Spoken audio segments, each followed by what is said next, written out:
성도님들을 사랑하고 축복합니다. 3월 10일 월요일 함께 보실 생명의 산 말씀은 요한복음 19장 31절에서 42절의 말씀입니다. 하나님의 말씀 읽도록 하겠습니다. 이날은 준비일이라 유대인들은 그 안식일이 큰 날이므로 그 안식일에 시체들을 십자가에 두지 아니하려 하여 빌라도에게 그들의 다리를 꺾어 시체를 치워달라 하니 군인들이 가서 예수와 함께 못 박힌 첫째 사람과 또 다른 사람의 다리를 꺾고 예수께 이르러서는 이미 죽으신 것을 보고 다리를 꺾지 아니하고 그중 한 군인이 창으로 옆구리를 찌르니 곧 피와 물이 나오더라. 이를 본 자가 증언하였으니 그 증언이 참이라. 그가 자기의 말하는 것이 참인 줄 알고 너희로 믿게 하려 함이니라. 이 일이 일어난 것은 그 뼈가 하나도 꺾이지 아니하리라 한 성경을 응하게 하려 함이라. 또 다른 성경에 그들이 그 찌른 자를 보리라 하였느니라. 아리마대 사람 요셉은 예수의 제자이나 유대인이 두려워 그것을 숨기더니 이 일 후에 빌라도에게 예수의 시체를 가져가기를 구하매 빌라도가 허락하는지라.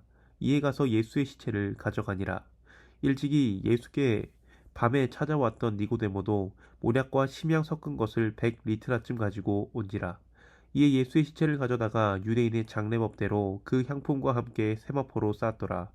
예수께서 십자가에 못 박히신 곳에 동산이 있고 동산 안에 아직 사람을 장사한 일이 없는 새 무덤이 있는지라. 이날은 유대인의 준비일이요 또 무덤이 가까운 고로 예수를 거기 두니라. 아멘. 예수님께서 십자가에서 모든 것을 이루고 죽으셨습니다. 예수님의 죽음에 대해 죽은 척 하는 것이다 혹은 기절한 것이다 라고 하는 말도 안 되는 말들이 있지만 결코 그럴 수 없습니다. 예수님은 호흡이 멈추셨고 심장이 멈추셨고 모든 물과 피를 흘리며 완전하게 죽으셨습니다. 그리고 오늘 말씀은 우리의 죄를 대속하시는 예수님의 죽음 이후의 장면을 보여주고 있습니다. 31절에 유대인들이 거룩한 안식일을 준비하기 위하여 강도들과 예수님의 시신을 처리해 줄 것을 빌라도에게 요청하고 있습니다. 이에 빌라도는 군인들을 시켜 시체를 치울 것을 명령합니다. 군인들은 몽치를 들고 첫 번째, 두 번째 강도에게 가서 다리를 꺾어 십자가형을 빠르게 마무리합니다. 십자가형은 숨을 못 쉬어서 죽는 사람이 많이 있었습니다. 무릎을 꺾음으로써 다리가 몸을 지탱하지 못해 몇 분 만에 사람은 목숨을 잃게 됩니다. 하지만 이러한 일을 예수님에게는 행할 필요가 없었습니다. 왜냐하면 30절에 예수님께서 머리를 숙이셨기 때문입니다. 이는 예수님의 죽음을 완전한 죽음을 묘사하는 것이죠. 머리를 숙이신 예수님은 우리가 단순하게 몽례를 하는 것처럼 머리를 숙인 것이 아닙니다. 완전하게 죽으셔서 아무런 힘이 없이 손에 박힌 못에만 의지한 채 처량하게 달랑달랑 걸려있는 처량한 시체의 모습을 상상해 보기를 바랍니다. 그러한 처량한 모습에 로마 군인들도 다리를 꺾을 필요도 없어 보인 것입니다. 그래서 정말 잘 죽었는지만 확인하기 위해 옆구리에 창을 찔러 반응을 살핀 것입니다. 당연하게 이변은 없이 완전하게 죽으셨습니다. 창에 찔려 모든 물과 피를 흘리신 예수님을 본 사람이 고백합니다. 그 증언이 참이라고 말이죠. 여기까지가 31절부터 35절의 내용인데요. 여기에는 유대인들, 로마 군인들, 그리고 예수님의 죽음을 목격한 사람까지 총 세 부류의 사람이 등장합니다. 그런데 생각해보면 이들의 행동에 평상시와 다른 특별한 의미를 담았을까? 아마 특별한 의미가 이들의 행동에 담겨 있지는 않을 거예요. 왜냐하면 유대인들은 안식일이 거룩한 날이니까 당연하게 그 날을 거룩하게 하기 위해서 예수님의 시체를 처리할 것을 요청한 것이고 또 로마 군인들도 상부의 명령이기에 상명하복이기 때문에 시킨 대로 일한 것이고 예수님의 죽음을 보고 고백한 사람은 그 앞에 있던 것을 그대로 고백하였을 뿐입니다. 놀라워서요. 당연한 사람의 반응인 것이죠. 하지만 이 모든 일은 36절, 37절에서 성경을 응하게 하려 함이라고 말하고 있습니다. 로마 유대인들, 로마 군인들 성경을 이뤄야지 하고 마음 먹고 이룬 것이 아닙니다.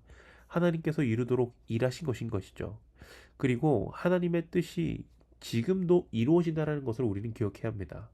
우리 눈으로 보이지 않는다고 해서 하나님의 뜻이 이루어지지 않는 것이 아니라는 것이죠. 하나님은 지금도 쉬지 않고 세상을 운행하고 계십니다. 그러한 하나님의 미쁘시고 선하신 뜻이 지금도 이 땅에 이루어지고 있는 것입니다. 수요성경 공부에서 주기도문을 배우는데 그중 하나를 나누자면요.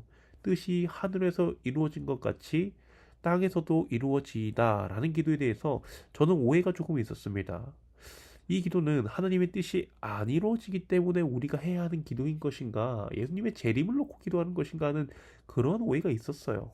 하지만, 하지만요, 어, 이 기도는 하나님의 뜻은 이미 이루어지고 있음을 전제합니다. 하나님의 뜻은 이미 이루어지고 있습니다. 이루어지지 않기 때문에 제발 뜻이 이루어지게 해주세요 하고 하는 기도가 아닙니다. 이 기도는 하나님의 뜻이 이미 이루어지고 있으니 그러한 하나님의 뜻과 통치가 나의 믿어지고 기뻐하게 해달라는 우리의 믿음을 위한 기도인 것입니다. 때로는 우리가 세상을 보면 낙심될 때가 있습니다. 정말 신이 있다면 어떻게 저렇게 악한 사람을 두고 내버려 두는가 하고 말하는 사람들도 있습니다. 하지만 우리는 분명하게 기억해야 합니다. 하나님의 뜻은 지금도 실현되고 있고 이루어지고 있습니다.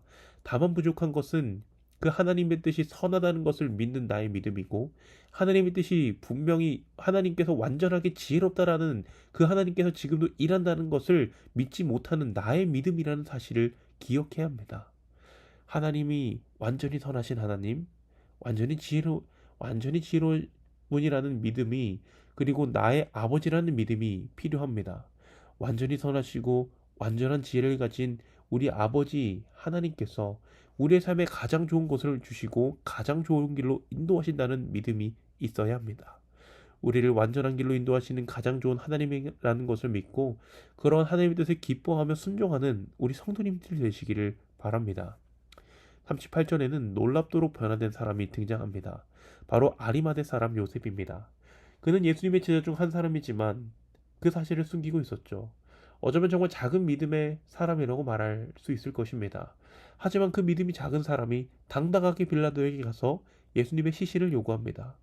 이는 정말 대단한 믿음인 것이죠.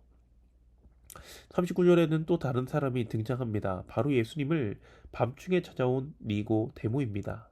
밤이라는 말은 요한복음에서 부정적인 의미로 사용되죠. 그런데 어둠으로 밤으로 가려진 믿음을 가졌던 그가 이제는 예수님께 모략과 침향을 100리트라나 드리게 됩니다. 이는 당시 왕에게나 드리는 상납품이고, 이는 예수님을 왕으로 고백하는 니고데모의 믿음입니다. 제자임을 숨겼던 요셉, 밤에 찾아왔던 니고데모, 그들의 믿음이 성장하고 이렇게 어둠을 이겨내고 나아갈 수 있었던 이유는 무엇일까요? 이들의 믿음이 성장한 까닭은 무엇일까요? 이들은 이전에는 믿음을 드러내지 못하는 사람이었습니다. 어쩌면 세상이라는 환경이라는 그 가시덤불에 가려서 더 이상 믿음이 성장하지 못하고 믿음이 뿌리는 내렸지만 뻗어나오지 못하고 세상으로 영향력을 못 주는 그러한 영적인 침체에 빠졌다고 볼 수 있을 것 같습니다. 예수님을 믿는다고는 하지만 세상으로 드러내지 못하는 상태였던 것이죠. 하지만 이러한 요셉을 향해서 누가복음 23장 51절은 이렇게 기록하고 있습니다. 하나님 나라를 기다리는 자라고 말이죠. 요셉은 하나님 나라를 기다리는 자였습니다. 니고데모도 마찬가지입니다. 하나님 나라가 실현되기를 기다리는 자였습니다. 그들은 기름을 준비하고 기다리는 다섯 처녀였습니다.